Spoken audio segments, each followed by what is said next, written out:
যখন কাফের বান্দাকে উঠানো হবে তখন ডানেও কিছু নাই, বামেও কিছু নাই, সামনে পিছনে কিচ্ছু নাই।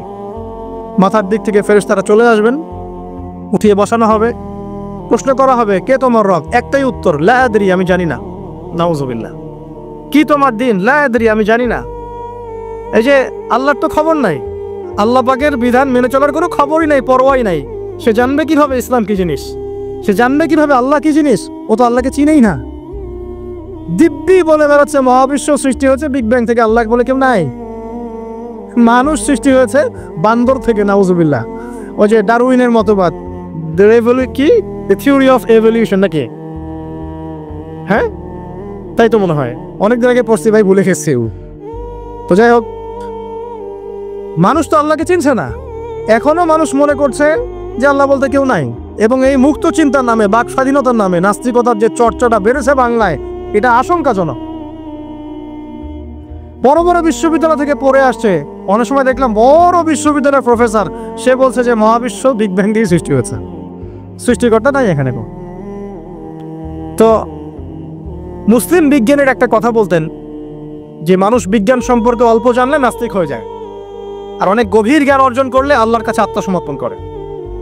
খেয়াল করে দেখবেন, ডক্টর, ইঞ্জিনিয়ার যারা বড় বড় লেভেলে চলে গেছেন, অনেক সিনিয়র, তারা কিন্তু বেশিরভাগ নামাজি দেখবেন, নামাজ পড়ে, দান সদকা করে, সমাজ কল্যাণমূলক কাজ করে। তারা কিন্তু রোগীর সেবা করতে গেলেও বলে যে নামাজ পড়িয়েন, রোজা রাখিয়েন, তারা কিন্তু বলে। অনেক ডক্টর আমি দেখেছি এমন, যারা যত বেশি গবেষণা করে তারা তত বেশি আস্তিক হয়ে যায়, আর টুটাফাটা গবেষণা করলে নাস্তিক হয়ে যাবে।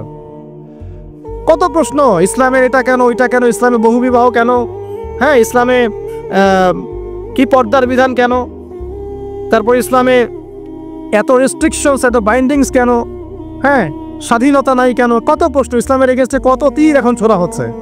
তো এই ব্যক্তি কেমন করে উত্তর দিবে যে মাহদিনুক, তোমার দিন কি? আল্লাহর দিকে কত প্রশ্ন ছোড়া হচ্ছে, কত শিরকের পাপ আমরা করছি, অনেক সময় মুসলিম হয়েও শিরকের পাপ করছি। কিভাবে উত্তর দিবে মান রব্বুক? 3 নাম্বার প্রশ্ন যখন করা হবে, এই ব্যক্তিকে দেখো দেখি, সে বলবে যে আমি জানি না এই ব্যক্তিকে, তবে শুনেছিলাম, মানুষের মুখে শুনেছিলাম, মানুষ যা বলতো আমি তাই বলতাম। মানে সে রাসূল সাল্লাল্লাহু আলাইহি ওয়াসাল্লামের নাম শুনেছিল হয়তোবা, কিন্তু তার সুন্নত বা আদর্শ কখনো মেনে চলে নাই, পারল না। এবার জান্নাতি ব্যক্তি হলে কি হতো? ওই যে সূর্য ডুবছিল যেখানে, তার দৃষ্টির সীমা পর্যন্ত কবরকে প্রশস্ত করে দেওয়া হবে, এবং জান্নাতের একটা দরজা তার কবরে খুলে দেওয়া হবে। এটা কিভাবে করা হবে সেটা আল্লাহ পাক জানেন, এটার ব্যাখ্যা করার জ্ঞান আল্লাহ আমাদেরকে দেন নাই। যেই মানুষের ক্ষুদ্র জ্ঞানে মানুষ ব্যাকটেরিয়া, ভাইরাস নিয়ে গবেষণা করতে হিমশিম খেয়ে যায়, সে মহাবিশ্বের স্রষ্টা নিয়ে কিভাবে গবেষণা করে? আল্লাহ পাকের অসীম জ্ঞানের সামনে আমার জ্ঞান কি? খুবই ক্ষুদ্র। একটা হাদিসে এসেছে বুখারী শরীফের মধ্যে, যে একটা মহাসমুদ্রের মধ্যে যদি একটা পাখি 1 ফোঁটা পানি উঠিয়ে নিয়ে যায়, ওই 1 ফোঁটা পানি হচ্ছে মহাবিশ্বের জ্ঞান, আর বাকি পুরো মহাসাগর হচ্ছে আল্লাহ পাকের জ্ঞান। তো আমরা এই ক্ষুদ্র জ্ঞানের মানুষ হয়ে আল্লাহর জ্ঞানকে কেমন করে পেনিট্রেট করতে পারি? তো আল্লাহ পাক জান্নাতের দরজাগুলো খুলে দিবে, একটা দরজা খুলে দিবে, সেখান থেকে বাতাস আসবে, সে জান্নাতের নাজ নিয়ামত উপভোগ করতে থাকবে, এবং তার রূহটাকে সবুজ রঙের পাখির আকৃতিতে জান্নাতে রেখে দেওয়া হবে। ইল্লিন মানে ওখানে জান্নাতের নিয়ামত সে পাবে। এটাকে বলা হয় দারুল বারজাখ বা বারজাখের জীবন। জীবন অনেকগুলো, একটা ছিল রুহের জগৎ, রুহের জগতে আমরা সবাই ছিলাম। শোনেন, রুহের জগতে যার সাথে যার বন্ধুত্ব, ভালোবাসা গভীর ছিল, দুনিয়াতে তার সাথে তার ভালোবাসা বেশি। এটা হয়তো জানেন না, জানতেন হাদিসটা? রুহের জগতে যদি কখনো আপনার সাথে আমার দেখা হয়ে থাকে, দুনিয়াতে আপনার সাথে আমার দেখা হবে ইনশাআল্লাহ। রুহের জগতে যদি আপনার আমার মধ্যে ঘনিষ্ঠ ভালোবাসা থেকে থাকে, এখানেও ভালোবাসা হয়ে যাবে ইনশাআল্লাহ। এটা বলে আমি আবার তোমাদের বয়ফ্রেন্ড গার্লফ্রেন্ড ভালোবাসা বুঝাই নাই, ওই ভালোবাসার কথা বলি নাই। আবার রুহের জগতে বিদ্বেষ, এখানেও দেখবেন বিদ্বেষ। ওটা একটা জগৎ ছিল যেখানে আল্লাহ পাক সমস্ত আদম সন্তানকে সৃষ্টি করে তাদের রুহটাকে রেখেছিলেন এবং ওয়াদা নিয়েছেন। কি ওয়াদা? আল্লাহ পাক বলেছিলেন আলাস্তু বিরাব্বিকুম, সূরা আরাফের 182 নম্বর আয়াত পড়ে দেখবেন, 182 নম্বর আয়াত। আল্লাহ পাক বলেছিলেন যে আমি ওয়াদা নিয়েছিলাম, আলাস্তু বিরাব্বিকুম, আমি কি তোমাদের রব নই? আমরা সবাই বলেছিলাম বেলা ইয়া রব্বি, অবশ্যই আপনি আমাদের রব। দুনিয়াতে এসে আমরা ভুলে গেছি। এই ভুলে যাওয়াটা মনে করায় দেওয়ার জন্যই আল্লাহ পাক আসমানে কিতাব নাজিল করেন, নবী রাসূল পাঠান, আমাদের কান পর্যন্ত ইসলামের দাওয়াত পৌঁছে দেন, যাতে আমরা মনে করতে পারি। এবার আসেন রুহের জগতের পর আসলাম এই যে দুনিয়ার জগৎ, দারুদ দুনিয়া। দুনিয়ার মধ্যে আছি হয়তো 50, 60, 70, 100 বছর হায়েস্ট। এরপর যাবে দারুল বারজাখ, বারজাখের জগৎ। পাপী ব্যক্তি হলে জাহান্নামের দরজা খুলে দেওয়া হবে, আর জাহান্নামের সে আযাব ভোগ করতে থাকবে। এবং পুণ্যবান ব্যক্তি হলে জান্নাতের দরজা খুলে দেওয়া হবে এবং এর নাজ নেয়ামত সে ভোগ করতে থাকবে। তখন তাকে বলা হবে এটা জান্নাতের সেই জায়গা যেখানে তুমি থাকবে। এটা দেখার সাথে সাথে, শোনার সাথে সাথে তার যে খুশি, উৎফুল্ল তার অনেক বেড়ে যাবে। এবং সে কি করবে জানেন? সে পৃথিবীতে ফিরে আসতে চাইবে। সে বলবে আমাকে আমার পরিবারবর্গকে জানাতে দেন, আমাকে আমার পরিবারবর্গকে জানাতে দেন যে আমি ভালো আছি। তখন ফেরেশতারা তাকে বলবেন যে এটা সম্ভব না, তোমার এবং তাদের মাঝে দারুল বারজাখ আছে, তুমি এটা ভেদ করে যেতে পারবে না। তখন তার আত্মাটাকে ইল্লিনে দেওয়া হবে, একটা সবুজ পাখির আকৃতিতে জান্নাতে ঘুরে বেড়াবে ইনশাআল্লাহ। আর যদি জাহান্নামী হয় তাহলে যে বললাম দরজা খুলে যাবে জাহান্নামের, মর্মান্তিক আযাব তার দিকে আসতে থাকবে। কবর সংকুচিত হয়ে আসবে এমন ভাবে যাতে তার বাম পাজর ডান পাজরের ভিতরে এভাবে ঢুকে যাবে, নাউযুবিল্লাহ। এবং এই আযাব চলতে থাকবে ইলা ইয়াউমি ইউবআসুন, পুনরুত্থানের দিন পর্যন্ত। এখন এই যে হাদিসটা আপনারা শুনলেন, এই হাদিসটা ব্যক্তিকেন্দ্রিক নয় কি? এখানে তিনটা বিষয় আপনাকে ফোকাস করতে হবে আমাদেরকে। এক, তাওহীদ, আল্লাহ পাকের তাওহীদ। দুই, রিসালাত, রাসূলুল্লাহ সাল্লাল্লাহু আলাইহি ওয়াসাল্লামের রিসালাত। এবং আখিরাত, পরকাল। এই তিনটা বিষয় খুব স্বল্প কথায় বলছে। দেখুন, তাওহীদ কি? আল্লাহ পাকের একত্ববাদ। এক আল্লাহকে আপনি সৃষ্টিকর্তা মানবেন, রিজিক দাতা মানবেন, পালনকর্তা মানবেন, সন্তান দাতা, ভালো মন্দের মালিক, সমস্ত কিছুর মালিককে আল্লাহ। আল্লাহ আল্লাহ আমাকে বাঁচিয়ে রেখেছেন, আল্লাহ আমাকে মৃত্যু দিবেন, আল্লাহ আমাকে রিজিক দেন, আল্লাহ আমাকে সন্তান দিবেন, আল্লাহ আমার ভালোর মালিক, আল্লাহ মন্দের মালিক, আল্লাহ সমস্ত কিছুর মালিক। এই কনসেপ্ট পরিষ্কার থাকবে, লা ইলাহা ইল্লাল্লাহ পরিষ্কার থাকবে। সমস্ত বিষয় কার পক্ষ থেকে? আল্লাহর পক্ষ থেকে। তাওহীদ, সংক্ষিপ্ত কথায় বললাম তাওহীদ। এর মধ্যে তিনটা ক্লাসিফিকেশন আছে: রুবুবিয়্যাত, উলুহিয়্যাত, আসমা ও সিফাত। এটা আপনারা কিতাবুত তাওহীদ বই থেকে পড়ে নিয়েন। সংক্ষেপে বলে দেই, রুবুবিয়্যাত আল্লাহ পাকের সমস্ত বিষয়গুলো তার দিকে সম্বন্ধ করা, সৃষ্টিকর্তা, পালনকর্তা, রিজিক দাতা সবকে আল্লাহ। উলুহিয়্যাত কি? দুনিয়াতে এসেছি আল্লাহ পাকেরই দাসত্ব করতে হবে, অন্য কারো দাসত্ব চলবে না, তাওহীদ উলুহিয়্যাত। আসমা ও সিফাত কি? আসমা সিফাত মানে হচ্ছে আল্লাহ পাকের নাম গুণাবলীগুলো আছে। আল্লাহ পাক রহমান, আল্লাহ পাক রহিম, আল্লাহ পাক রাজ্জাক, হ্যাঁ, আল্লাহ পাক গফুর, আল্লাহ পাক শরীদুল ইকাব, সমস্ত গুণাবলী কার? আল্লাহর। এই হলো আসমা সিফাত। আল্লাহ পাক যেমন, আল্লাহ পাক তেমন, আল্লাহ পাক নিজের মতো, কারোর সাথে তুলনীয় নন। ওয়াল্লাহু আহাদ, একক। আল্লাহুস সামাদ, তিনি অমুখাপেক্ষী। লাম ইয়ালিদ ওয়া লাম ইউলাদ, তিনি জন্ম দেননি, জন্মিতও নন। ওয়া লাম ইয়াকুল লাহু কুফুয়ান আহাদ, তার সমতুল্য আর কিছুই নাই। আল্লাহ থেকে সবকিছু হয়, এটাই হলো তাওহীদ। এখন এর অপোজিশন কি? শিরক। তাওহীদের বিরুদ্ধে গেলে কি হয়ে যাবে? শিরক। কেউ যদি মনে করে যে আল্লাহ ছাড়া কেউ আমাকে জীবন দিতে পারে, আল্লাহ ছাড়া কেউ আমাকে মারতে পারে, আল্লাহ ছাড়া কেউ আমাকে রিজিক দিতে পারে, অথবা আল্লাহ ছাড়া কেউ সন্তান দিতে পারে, আল্লাহ ছাড়া অন্য কারো কাছে কেউ যদি দোয়া করে, আল্লাহ ছাড়া অন্য কারো জন্য নজর মানত করে, আল্লাহ ছাড়া অন্য কারোর নামে কসম খায়, আল্লাহর হালালকে হারাম করে দেয়, আল্লাহর হারামকে হালাল করে নেয়, ঠিক আছে? আল্লাহ থেকে শুভ অশুভ আসে না, শুভ আল্লাহর পক্ষ থেকে আসে, অশুভ শয়তানের পক্ষ থেকে আসে, এমনও যদি কেউ মনে করে, শুভ অশুভ দুটোই আল্লাহর পক্ষ থেকে আসে, কিন্তু কেউ যদি মনে করে না শুভগুলো আল্লাহর পক্ষ থেকে, অশুভগুলো শয়তানের পক্ষ থেকে, এমনও যদি মনে করে, শিরক হয়ে যায়। মুসলিমরা চলাফেরায়, মুসলিমরা আল্লাহ ছাড়া অন্য কারো কাছে চাচ্ছে, মুসলিমরা অনেকে কবরে সেজদা করছে, মুসলিমরা অনেকেই মৃত মানুষের কাছে দোয়া করছে, হাতে বালা পরে আছেন, খোলেন না। কেন খোলেন না? ভয়ে যদি আপনার ক্ষতি হয়, শিরক। মুসলিমরা দেখবেন আগুনের সামনে মাথা নত করছে, মুসলিমরা এখন মেডিটেশন করে, ধ্যান করে, মুসলিমরা জিনকে তাবে করতেছে। অনেক সময় দেখা যায় মুসলিমরা জাদু করতেছে, জাদুবিদ্যা, কুফরি কালাম করছে না? করছে। সবই শিরক, সবই শিরক। মুসলিমরা দেখবেন আল্লাহর হালাল যেগুলো আছে এগুলোকে হারাম করে ফেলছে। আবার অনেক সময় আল্লাহর হারামগুলোকে হালাল করে নিচ্ছে। সুদ কি ভাই? এখানে ফরজ, হালাল করে নেওয়া হয়েছে। মদ কি? তোমাদের কাছে তো ওয়াজিব, না খাইলে ঘুম হয় না। তো এই যে আল্লাহ হারামগুলোকে কি করছি আমরা? হালাল করে, এটাও শিরক, কুফরি একটা। তো এক কথায় তাওহীদের উপর যারা থাকবে মান রব্বুক উত্তর দিতে পারবে ইনশাআল্লাহ। যারা শিরক করে ফেলবে ওই অবস্থায় মারা যাবে, মান রব্বুক উত্তর দিতে পারবে না। আমার কথা কি বোঝা যাচ্ছে? আমি সহজ করার চেষ্টা করছি কিন্তু হয়তো পারছি না, এটা আমার ব্যর্থতা। এক কথায় যদি আমরা কবরের প্রথম প্রশ্নের উত্তর দিতে চাই তাহলে আমাদেরকে অবশ্যই তাওহীদের উপর থাকতে হবে, শিরকে যাওয়া যাবে না। প্রিয় ভাইরা, শিরকের পাপ থেকে আজকে তওবা করে ফেলবেন। আল্লাহ জেনে না জেনে জীবনে যত শিরক করেছে আল্লাহ মাফ করে দাও, আমিন। এবং আগামী দিনগুলোতে শিরকের পাপে লিপ্ত হয় না। প্রিয় ভাইরা, যদি আপনার আমল নামে আসমান জমিন সমানও পাপ থাকে, শিরকের পাপটুকু না থাকে, আল্লাহ পাক আপনার পুরো পাপ মাফ করতে পারবে ইনশাআল্লাহ। আল্লাহ পাক বলেছেন মেরাজের রাতে নবী সাল্লাল্লাহু আলাইহি ওয়াসাল্লামকে আরশে আজিমের কাছে উঠিয়ে নিয়ে আল্লাহ পাক 3টা ওহী করেছেন। কয়টা ওহী? একটা ছিল 5 ওয়াক্ত নামাজ, ঠিক আছে? 2টা হচ্ছে 2 নাম্বার হচ্ছে সূরা বাকারার শেষের 3টা আয়াত। 3 নাম্বার একটা ওয়াদা, একটা প্রতিশ্রুতি। সেটা কি?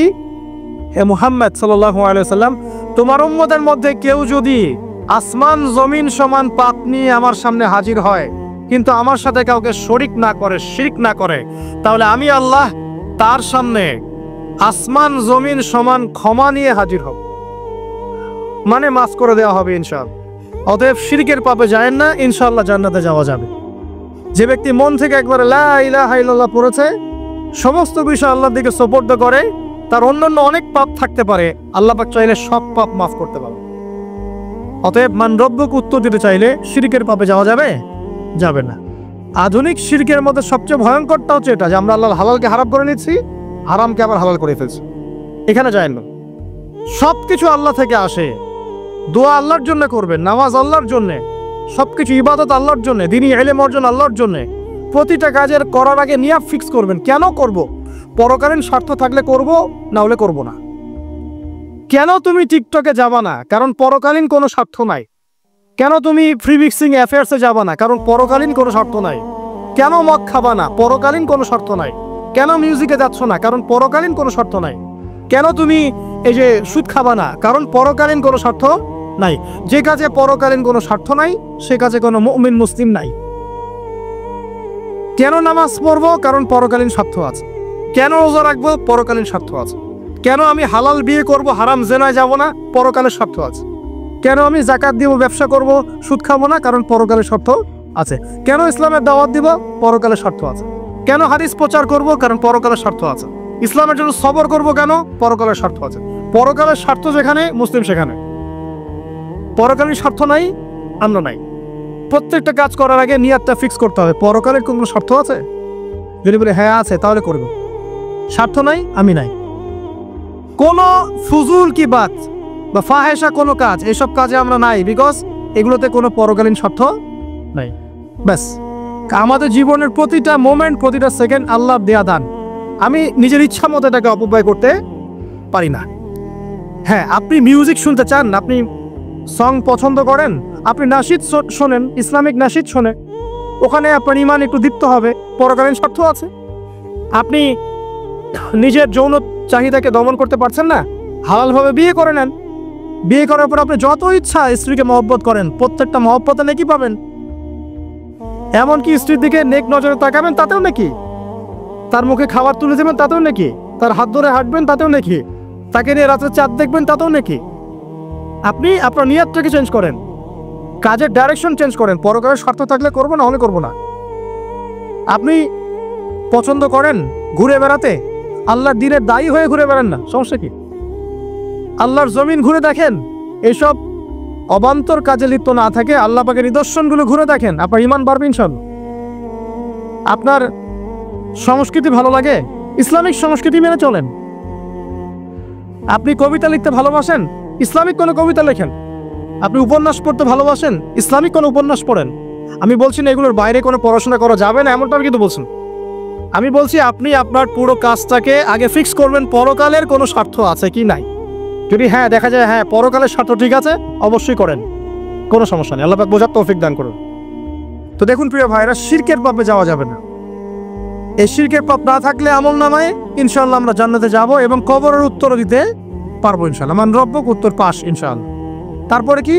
মা দীনুক। এক কথায় ইসলামের অনেক বিধিবিধান আছে, নামাজ, কালিমা, সওম, যাকাত, হজ সব আছে। আমর বিল মারুফ, নাহি আনিল মুনকার, পিতামাতার খেদমত, প্রতিবেশীর অধিকার, স্ত্রীর অধিকার, তারপরে সন্তানদের অধিকার, যাকাত সবকিছু আছে। এখন যদি ইসলামের কিছু অংশকে মেনে নেন, কিছু অংশকে না মানেন, এটা কিন্তু কুফরি।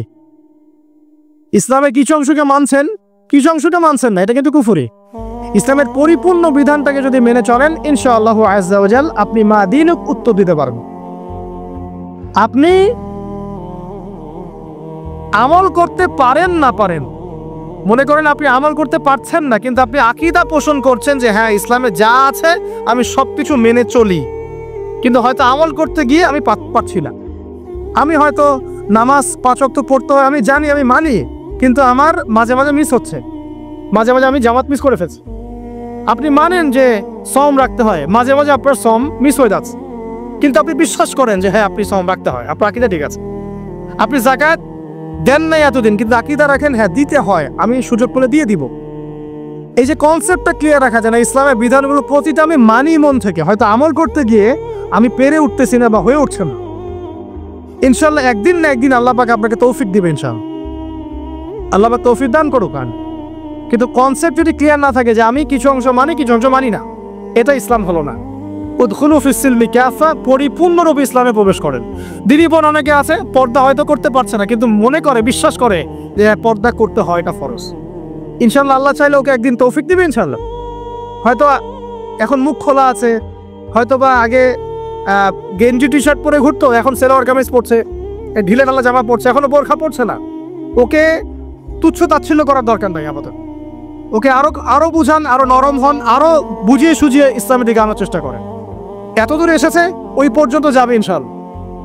কারণ ও বিশ্বাস করে হ্যাঁ পর্দা করতে হয়, আমি মানি পর্দা করতে হয়, কিন্তু আমি এখন করতে পারছি না, ইনশাআল্লাহ করব, আল্লাহ পাক চাইলে তৌফিক দিবেন সব।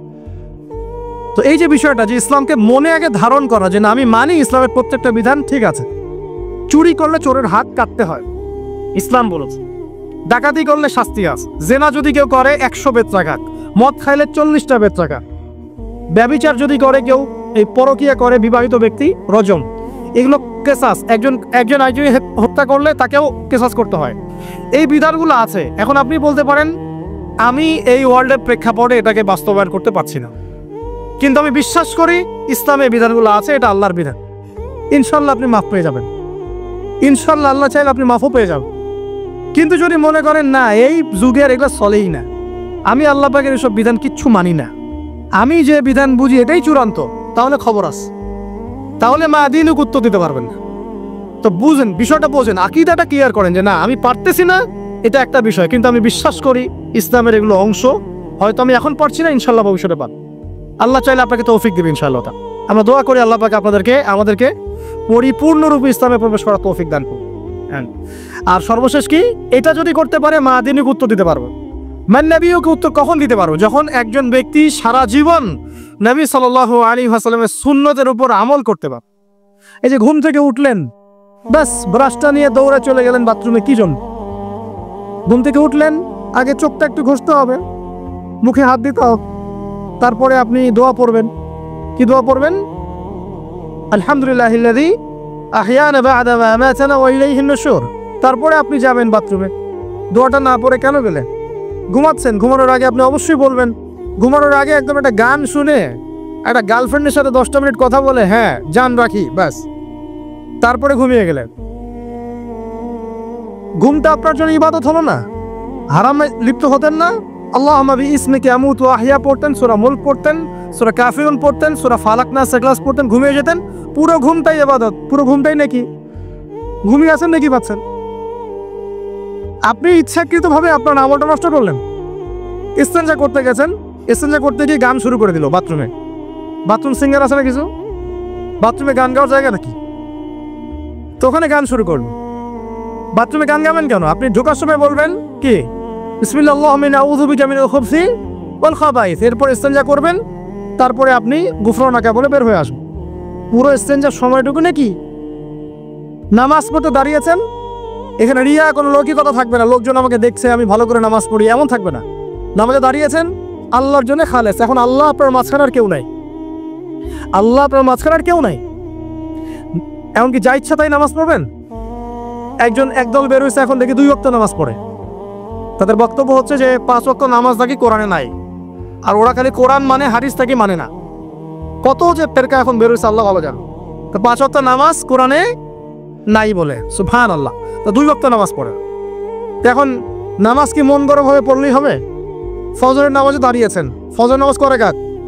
2 রাকাত। এখন আমি যদি বলি নামাজ তো ভালো কাজ, 2-এর জায়গায় 4 পড়লে কি সমস্যা ফজরে? যদি এমনটা বলি হবে?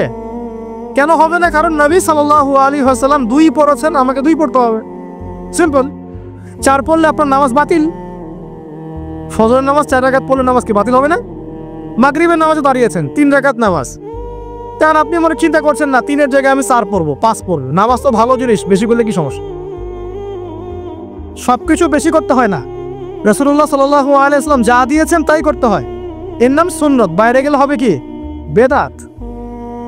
প্রত্যেকটা কাজ খেয়াল করতে হবে। তো প্রত্যেকটা আমল এভাবে। নামাজ, এই যে রোজা রাখবেন, রমজান মাসে রোজা রাখলে এটা ফরজ। আর আপনি চিন্তা করেন রোজা তো ভালো জিনিস, আমি রমজানও রাখবো, শাবান পুরো 2 মাসে রাখবে, হবে?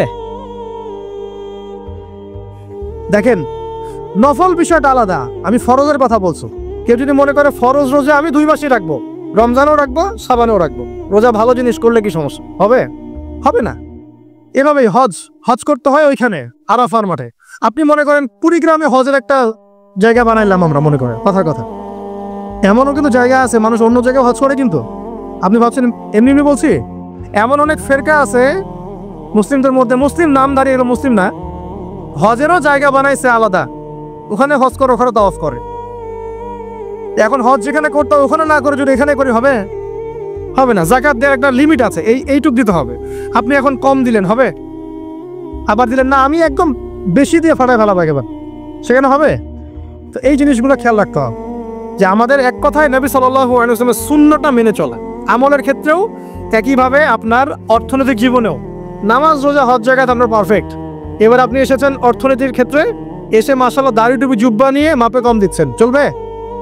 দাড়ি টুপি জুব্বা আছে, মানুষকে ঠকাচ্ছেন, মজুদ করছেন, সিন্ডিকেট করছেন, অনেক সময় সরকারকে বিব্রত করে ফেলছেন, মাল মজুদ করছেন, দাম বেড়ে যাচ্ছে, বিব্রত হচ্ছে সরকার, হবে? দাড়ি টুপি পাগড়ি জুব্বা পরে, ভিতরটা আগে। ইমান ভিতরে না থাকলে দাড়ি টুপিতে লাভ আছে? তাকওয়া ভিতরে না থাকলে আমার দাড়ি টুপিতে লাভ আছে? মুহসিন হতে হবে। সো ইকোনমিক সেকশনে গিয়েও নবীর আদর্শ ভুলে যাওয়া যাবে না, সেখানেও তার আদর্শ মেনে চলতে হবে। এভাবেই সমাজ জীবন, পরিবার, সর্বক্ষেত্রেই নবীর সুন্নাহ মেনে চললে পরে ওই ব্যক্তিকে উত্তর দেওয়া যাবে ইনশাআল্লাহ, তিনি আমাদের নবী মুহাম্মদ রাসূলুল্লাহ সাল্লাল্লাহু আলাইহি ওয়াসাল্লাম। সর্বশেষ গিয়ে বলা হবে কিভাবে জানলে? তখন উত্তর কি দিবে মুমিন? আমি আল্লাহর কিতাব পড়েছি, ঈমান এনেছি, এরপরে আমি সত্যায়ন করেছি। তার মানে পড়াশোনা করতে হবে না ভাই, আল্লাহর কিতাব পড়তে হবে না? কারা কারা আল্লাহর কিতাব পড়তে জানেন হাত তোলেন।